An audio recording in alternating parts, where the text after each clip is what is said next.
4 turns deep Yeah, it in looks game like 2. turn 4 for Chris VanMeter here. While I think they took a pause so we could switch over. Looks like Chris VanMeter has a Wojak Haberder, or I think that's Wojak Haberder. Is that what his name? Yeah, I think so. Yeah, The so 3-2, and if you have Battalion, he gets first strike. oh, that's sweet. Israel says hi, mom. Hi, mom. Hi, Israel's mom. Yeah, hi, Israel's mom. Did you know that she went to college? I didn't. Your mom goes to college. The bad Napoleon Dynamite reference. All right, so looks like a war leader's here. He looks from Chris VanMeter, kills Israel's only blocker. That allows 6 points of damage to come in on his side, putting Israel to 11. Chris VanMeter gaining a healthy 4 life there. Yeah, so it seems like Israel Rivera with his Rakdos Cackler, he was trying to be aggressive. Not this game, though. This game is not looking good as the board stands. Oh. Yeah, so he follows up with a Rubbleback Rhino, 3-4 hexproof. It's going to be kind of a roadblock for Chris VanMeter. And you see what I was talking about. Chris VanMeter does have a Cluestone in his deck, even though he's very aggressive.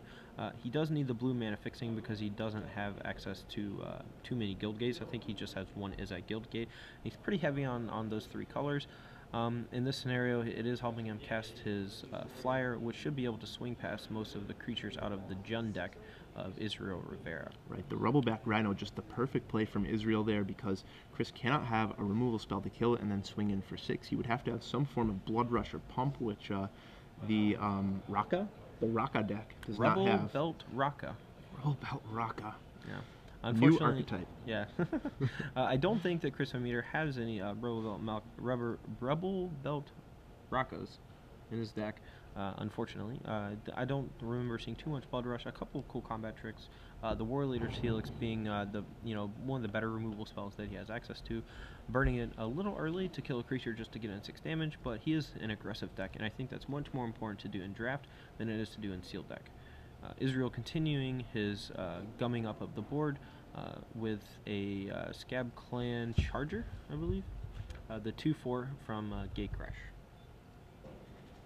Yep, he has no abilities when in play, but he does have the Blood Rush ability. Not what Israel is trying to do this game, though.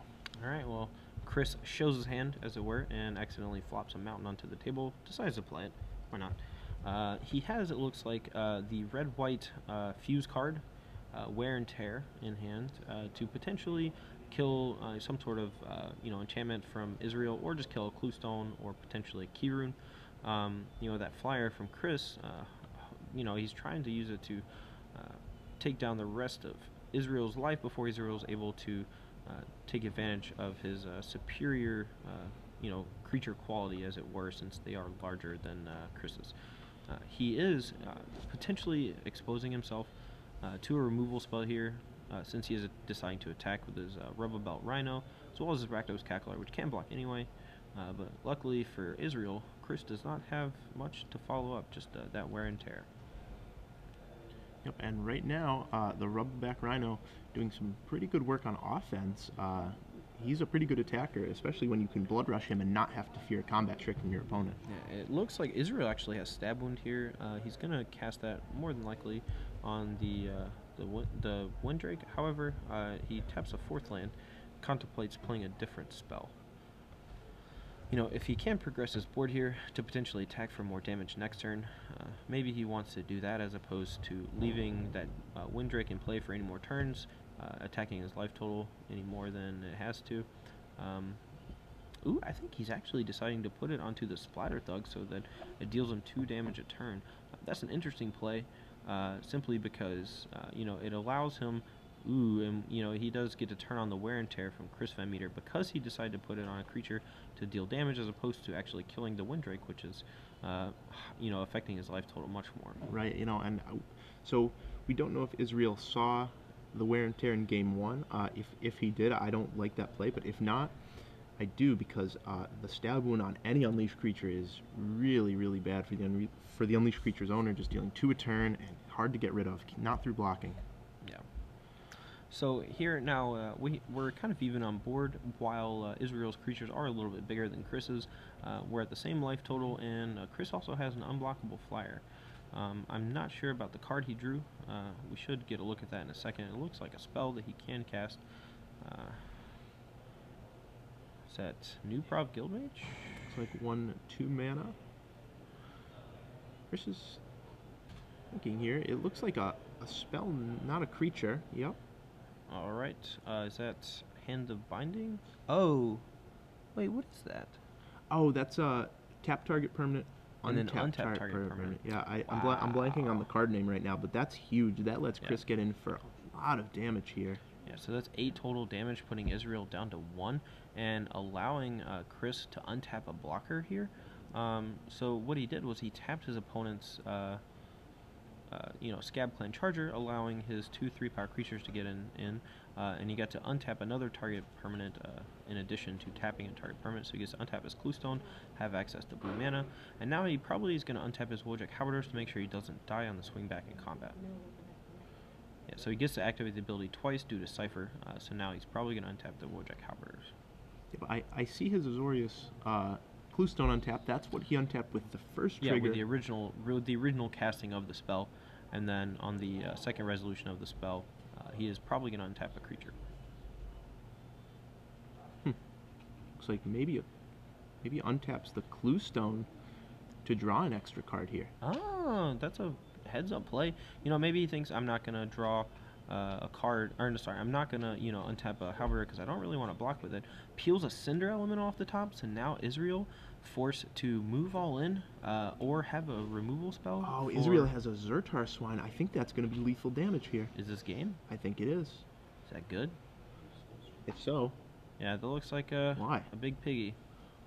So he's attacking here for 7 points of damage, threatening more with Blood Rush, and unbeknownst to Chris VanMeter, Zertar Swine is going to be his demise for Game 2, and we should be moving to Game 3 rather quickly.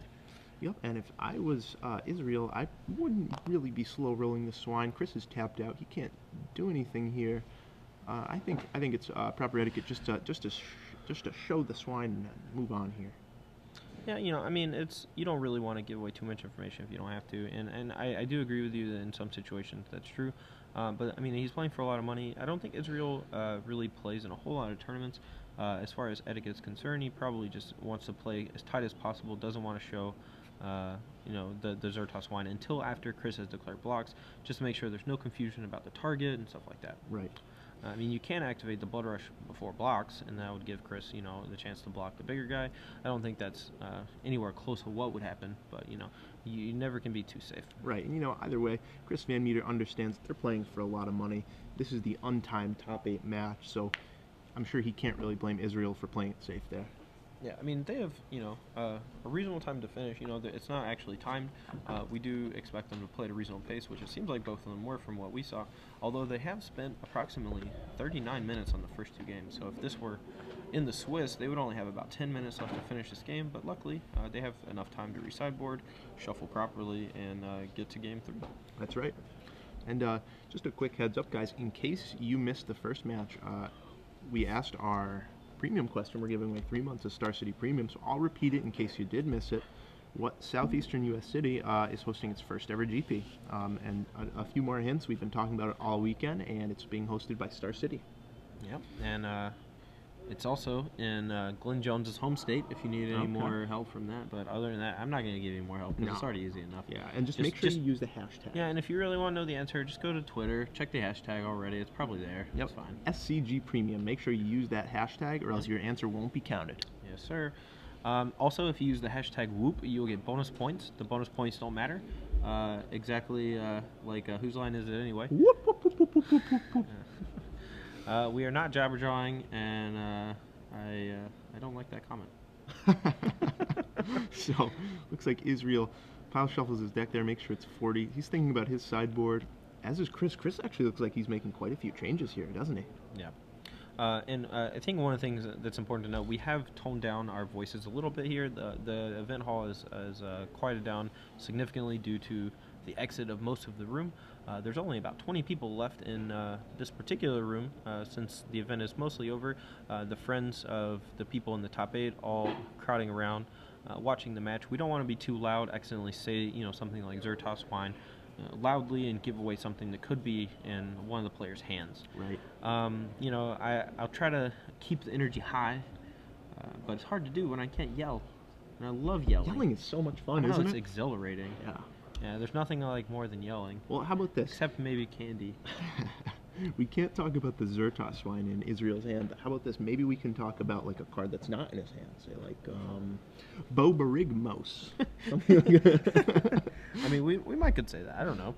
We don't know his deck list, but, so and we haven't seen him casted, so Probably not a good idea. yeah. That might screw Chris VanMeter up just a little bit, playing around Bobarigmos all game, and then find out it's not even in any, it's not anywhere in the top 8. So we won't do that to poor CVM here. So Chris VanMeter is going to be on the play for Game 3. We do have some results from the rest of the top 8, though. The other 2 matches are finished. It looks like take a look at Anthony this real quick. Kando. Yeah, Anthony Kando does defeat Eric Jones 2-1. He is another employee of Star City Games, so 2 Star City Games employees already into the top 4. If Chris VanMeter wins, that's going to be 3 of the top 4 all work at SCG. My good buddies. Pretty impressive, Yeah, and you know what?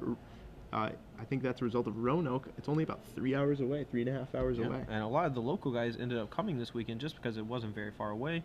The other events happening in the country on the other side. I don't know why we got a picture of this guy's belly. I'm just going to throw it out there. That's a sweet shirt there. I'm not even going to say the name of it because it's kind of offensive. But, Hey, man, Bama. Tank top? Roll top. Yeah, it's a tank top. That's the offensive one, I promise. So we see old belly hanging out there. Israel Rivera taking a quick bathroom break right now. They've been playing for almost 45 minutes. What are you drafting doing to me, for buddy? more time before that. Do I get to take a bathroom break too? Is that possible? I'm just kidding. I'm fine.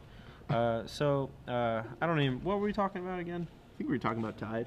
Yeah, roll tide. I don't even know what that I'm very means. glad we cut back to the booth because now I don't have to look at that dude's belly. All right. I get sick enough looking at my own, so You know what? Maybe, man. Maybe someday his will be as mighty as your own. We'll see. You're a jerk. All right, so the other result that we do have, though, Joshua Snyder does defeat Justin Kavanaugh 2-0 in the quarterfinals, and he will That's right. be moving on to the semis, getting that money. Yes, sir. Josh Snyder, a member of the belly. United Can we States get Army. him to move? Jeez. Get the people out of the background. Oh, my God. Joe Snyder has his boys here supporting him. It was Joe Snyder. I'm sorry, Josh Snyder. What am I Okay, we'll talking stop about? talking about it. I think it's funny though. So, so hopefully Israel's head will block the belly, or we'll just cut to the game. Either way, I'll be fine with that. Looks like they're both about ready to shuffle up and deal. Yep, here we go. Chris VanMeter, I'm assuming he chose the play for Game 3. Yeah, Seems more than like, likely. Well, it seems like what he wants to do when his opponent's playing Rakdos Cacklers. I can't believe. You can't even finish that sentence. No, I can't. It's too good. So Chris VanMeter has a 6-lander. He's going to ship it back. Oh, he man. can't win the game with 6 lands. No, sir. He's going to need some 2-drops. He's going to need some aggression because he's playing what's mostly a Boros aggro deck, splashing a few blue cards. Yeah, and it looks like Israel has a couple lands as well. It looks like he had a Rakdos Cackler, but he is holding his cards in a funny way, and I can't really see them. I did see a couple lands. I don't know if he had access to black mana. I thought I saw some forests and some mountains, as well as the Rakdos Cackler, but not a lot else was able to be garnered from that hand. Yep, so Israel Rivera playing it cool here. You see his poker face there. It looks like he's actually trying to take a quick nap. Look, man, we can't talk about poker. It's not allowed. We might get kicked out. Poker face, poker face. Oh, No, man. we can't do that. Yeah, if you do that one more time, I will not believe. I quit. Billy This is Rum and ridiculous. I Duty. can't sing Gaga on camera. No. No, but I can make all these puns. I can sing bad songs, but you can. Well, you can sing. I can't. I think that's what the I difference don't think is I right can sing there. that well. I do a mean karaoke of various of my favorite songs. My favorite of which is probably the new Radioactive by Imagine Dragons. I do a pretty solid impression of them. A very powerful song. I believe you. You believe me? I do. His belly wasn't in the shot anymore. It wasn't as good. All We're right. gonna teach you guys to keep cutting their faces. We're gonna keep making these belly jokes. So CBM looks like he has a 2-lander here. Both of them are islands, and neither one of those are his main colors. So I'm not sure if he can keep this one. Yeah, and you know this is one of the things we were talking about with this deck is he doesn't have great mana fixing. Just the one is at Keyrune. I'm sorry, one is at Guildgate, as well as one Cluestone, and the Cluestone a little slow. He's really hoping to draw a mountain within the first couple draws so he can start casting his creatures. Yeah, so CVM leads Island, and Israel Rivera Mountain into 2/2 Cackler. All right. Well, it looks like CVM drew a Plains, although the cards in his hand do look like they are red-based, so he still needs to draw a mountain before he can get any of his spells online, more than likely. Israel with that Cackler, followed up with this 2-drop. A lot of pressure here early from Israel, who the previous game didn't look like he was a very aggressive deck. Yep, so we have the 2-drop there for Israel. He has a real lot of pressure, and CVM right now can't cast a single spell. Yeah, I'm actually pretty surprised Chris didn't go to 5 there. He's a very disciplined player, and I would expect him to make the calculated risk of going to 5 cards versus starting a hand with 2 of his off-color lands. Luckily, he has drawn a Plains and a Mountain here by turn 4. Which turns on all the spells in his hand, and we'll see exactly what he wants to cast. He has access to SCGCHAR to kill one of the creatures, though Israel's stuck on 2 lands, which is very important. Like Ununleashed Splatter Thug, a leashed Splatter Thug, if you will. The 2/2 first strike going to hold off. Yeah, if you say Ununleashed one more time, I will point it out that you said Ununleashed. So Splatter Thug, a 2/2 first strike in his own right, without the Unleash ability, able to defend against both those creatures pretty easily, unless Israel has some sort of pump spell, which looks like he has a Zertos Wine, but still lacks that 3rd land. Right, now if Israel doesn't have a play this turn, he'll probably be happy to trade the Zertos for the Splatter Thug. This is the Stone Bluff, I am almost positive, and I would snap block one of these guys. Chris, you have plenty of gas in hand, you should probably just break him off. Hopefully, that bluff will punish him, and he doesn't have land to follow up, and then you can very easily take over the game with which looks like a War Leader's Helix and an Ordrum Commander, I believe. Yeah, so Chris right now trying to decide what Israel Rivera is representing. Really, it's just anything that pumps toughness for 2, because he's attacking with the Skinbrand Goblin as well. Yeah, and this is a fairly common play from people who are a little mana screwed. They do run this bluff a lot. There are a lot of cards he could be representing here that have Blood Rush. But honestly, for Chris VanMeter, if I were him, I would just say, yeah, your Blood Rush card is worth more than my Splatter Thug, and I'm going to block, and I'm going to mess you up. Instead, Chris just takes the damage. Yeah, and he does have that War Leader's Helix, so next turn he can make the same play where he waits on his opponent. He also has SCGCHAR, so he can play, a white-blue spell if he has a 2-mana spell, hold up for SCGCHAR or a War Leader's Helix, and really punish Israel for running the same bluff, should he decide to do it. But Israel probably smart enough to know that he can't bluff when Chris has, a full grip and 4 mana and access to all his colors. He drew another card without hitting a land, though, and I think he's just going to have to move to discard here and not play a spell. Yeah, pretty unlucky for Israel. He kept a 2-land hand on the draw, but so far we're on turn, turn 4 for him, and he has not hit a 3rd land yet. Right, and it looks like here he's contemplating running that same bluff, and he is going to get annihilated. And honestly, I don't think he had the trick to begin with, so he's trying to run the same bluff since he's sort of running low on time due to not drawing lands. He has a lot of cards in hand, so should he draw out of it, it's not like losing that card was too big of a deal anyway. Right. So at the end of turn here, it looks like Chris should use his spell to take care of it, although he is letting Israel discard, so he's not using his mana very efficiently. Yep, Moss Dog hits the bin. That will scavenge way later if it ever gets to that. All right, well, it looks like Chris, was like, all right, is it the end of your turn? And then he's like, all right, Israel goes to discard. Chris is like, no, I have something to do. End of turn, cast that SCGCHAR. Has Annihilating Fire in hand. Doesn't draw another red source, but Cobble Brute, pretty menacing against a person with only 2 lands and no creatures to play. Israel bricks yet again on lands. This is pretty devastating. He has even drew a Gruul Cluestone, just kind of spitting in his face. Just his deck really not cooperating. This is kind of unfortunate for him. Oh, there's a mountain. Finally, can Israel Rivera claw back into this game? It does look like his hand is full of black spells too, so he really needed to draw that swamp. If all he has is that Cluestone here, I think that he's just going to be dead. 7 damage from Chris VanMeter, and if I am not mistaken, he does have that War Leader's Helix in hand. Dealing 4 damage plus the 7 in play is going to be game. Right, here we go. There's the Keystone, but it's that's not going to be enough. All right, well, I was probably mistaken, I suppose, about the Warrior Leaders here, 'cause otherwise Chris definitely would have just pulled the trigger there and killed him. Deciding to attack Israel here down to 4. And, you know, holding up, he's got a couple of spells in hand, maybe not really able to cast them. He only has a few islands in his deck, has drawn 3 of them, and not the right other colors. Potentially giving Israel an out back into this game. It just all depends on what both players decide to do over the next few turns. Right. Should, you know, the game progress that far. If Israel can deploy a couple of threats here, which I don't even think he can, all his cards are black in hand. Yeah, I mean, he has, you know, a Zertos Wine, which he can't cast. He has an Electrickery, which doesn't do anything, and I think the rest of the spells are black, and he can't cast a single one of them because he doesn't have a Swamp. Yeah, so unfortunate that the last game of the match decided by mana problems, but, you know, this is Ravnica, and if you don't draft your guild gates highly enough, you will get punished for it. So here we go, 1/2 mana. So it looks like we're sacking the Cluestone when we're mana screwed. That is a desperation move if I've ever seen one. Draws the Golgari Guildgate. Yet another, just kind of disappointing draw there for Israel Rivera. So still had all these spells I couldn't cast versus still had all these spells I couldn't cast. Luckily, Cobble Brute, a very easy spell to cast, and one that's extremely solid against someone who can't get out of a mana screw. Yeah, Cobble Brute will punish someone